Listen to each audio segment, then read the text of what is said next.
Hello, Timbercrest. Welcome to Talkin' Tuesday. My name is Mrs. Parodi, and I will be reading Chrysanthemum by Kevin Hanks tonight. There will be a Flipgrid at the end of this, so please don't forget to respond. And Mr. Tidmarsh, he will reply back to all of your responses. Chrysanthemum.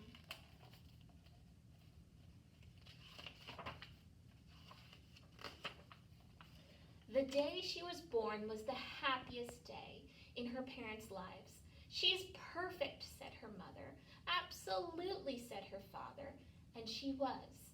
She was absolutely perfect.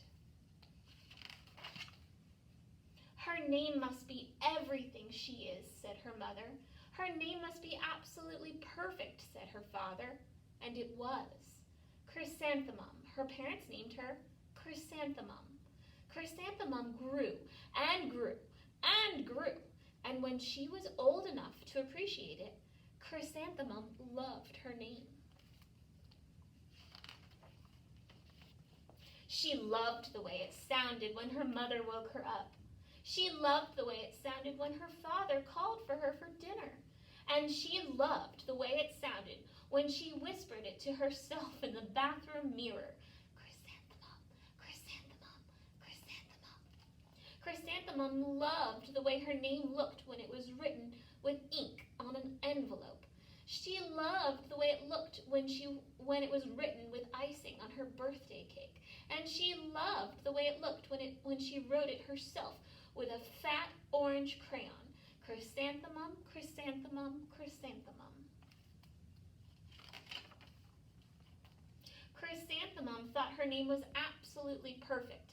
And then she started school. On the first day, Chrysanthemum wore her sunniest dress and her brightest smile. She ran all the way. "Hooray," said Chrysanthemum, "school." But when Mrs. Chudd took roll call, everyone giggled upon hearing Chrysanthemum's name. Dawn, Eve, Lois, Bill, Pat, Sam, Ken, Rita, Victoria, Chrysanthemum. "It's so long," said Joe. "It scarcely fits on your name tag," said Rita, pointing. "I'm named after my grandmother," said Victoria. "You're named after a flower." Chrysanthemum wilted. So wilted is kind of like a flower, kind of like goes, She did not think her name was absolutely perfect. She thought it was absolutely dreadful. The rest of the day was not much better. During nap time, Victoria raised her hand and informed Mrs. Chudd that Chrysanthemum's name was spelled with 13 letters. That's exactly half as many letters as there are in the entire alphabet, Victoria explained. "Thank you for sharing that with us, Victoria," said Mrs. Chudd. "Now put your head down."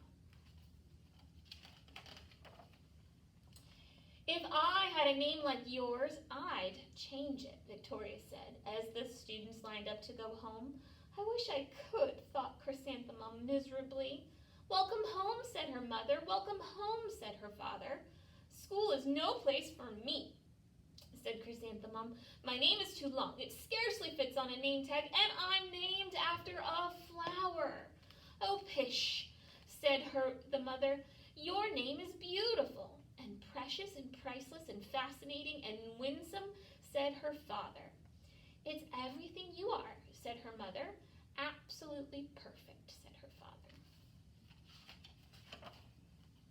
Chrysanthemum felt much better after her favorite dinner, macaroni and cheese with ketchup, and an evening filled with hugs and kisses and parcheesi. That night, Chrysanthemum dreamed that her name was Jane. It was an extremely pleasant dream. The next morning, Chrysanthemum wore her most comfortable jumper. She walked to school as slowly as she could. She dragged her feet in the dirt. "Chrysanthemum, chrysanthemum, chrysanthemum," she wrote. "She even looks like a flower," said Victoria, as Chrysanthemum entered the playground. "Let's pick her," said Rita, pointing. "Let's smell her," said Joe. Chrysanthemum wilted. She did not think her name was absolutely perfect. She thought it was absolutely dreadful. The rest of the day was not much better. During nap time, Victoria raised her hand and said, "A chrysanthemum is a flower. It lives in a garden with worms and other dirty things." "Thank you for sharing that with us, Victoria," said Mrs. Chud. "Now put your head down." "I just cannot believe your name," Victoria said as the students lined up to go home. "Neither can I," thought Chrysanthemum miserably. She's having a rough go. "Welcome home," said her mother. "Welcome home," said her father. "School is no place for me," said Chrysanthemum. "They said I even looked like a flower. They pretended to pick me and smell me." "Oh, pish," said her mother. "They're just jealous and envious and begrudging and discontented and jaundiced," said her father. "Who wouldn't be jealous of a name like yours?" said her mother. "After all, it's absolutely perfect," said her father. Chrysanthemum felt a trifle better after her favorite dessert, chocolate cake with buttercream frosting, and another evening filled with hugs and kisses and parcheesi. That night, Chrysanthemum dreamed that she really was a chrysanthemum. She sprouted leaves and petals. Victoria picked her and plucked the leaves and the petals one by one until there was nothing left but a scrawny stem. It was the worst nightmare of Chrysanthemum's life. Chrysanthemum wore her outfit with 7 pockets the next morning. She loaded the pockets with her most prized possessions and her good luck charms. Chrysanthemum took the longest route to school possible. She stopped and stared at each flower. "Chrysanthemum, chrysanthemum, chrysanthemum," the flowers seemed to say. That morning, the students were introduced to Mrs. Twinkle, the music teacher. Her voice was like something out of a dream, as was everything else about her. The students were speechless. They thought Mrs. Twinkle was an indescribable wonder. They went out of their way to make a nice impression. Mrs. Twinkle led the students in scales. Then she assigned roles for the class musical. Victoria was chosen as the dainty fairy queen. Rita was chosen as the spiffy butterfly princess. Jo was chosen as the all-important pixie messenger. And Chrysanthemum was chosen as a daisy. "Chrysanthemum's a daisy, chrysanthemum's a daisy," Jo, Rita, and Victoria chanted, thinking it was wildly funny. Chrysanthemum wilted.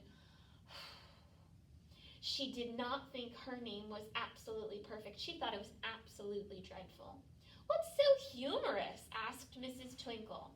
"Chrysanthemum," was the answer. "Her name is so long," said Jo. "It scarcely fits on her name tag," said Rita, pointing. "I'm named after my grandmother," said Victoria. "She's named after a flower." "My name is long," said Mrs. Twinkle. "It is?" said Jo. "My name would scarcely fit on a name tag," said Mrs. Twinkle. "It would," said Rita, pointing. "And," said Mrs. Twinkle, "I'm named after a flower, too." "You are?" said Victoria.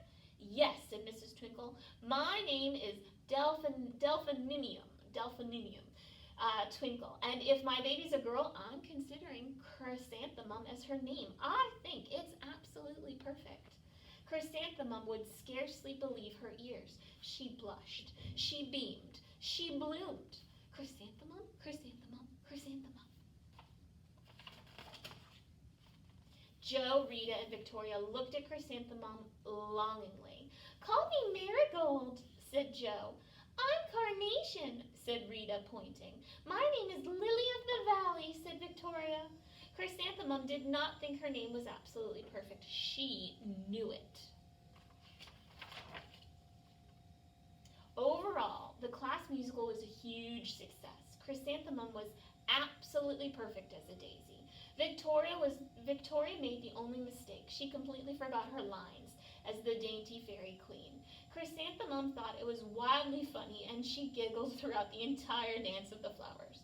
Eventually, Mrs. Twinkle gave birth to a healthy baby girl, and of course, she named her Chrysanthemum.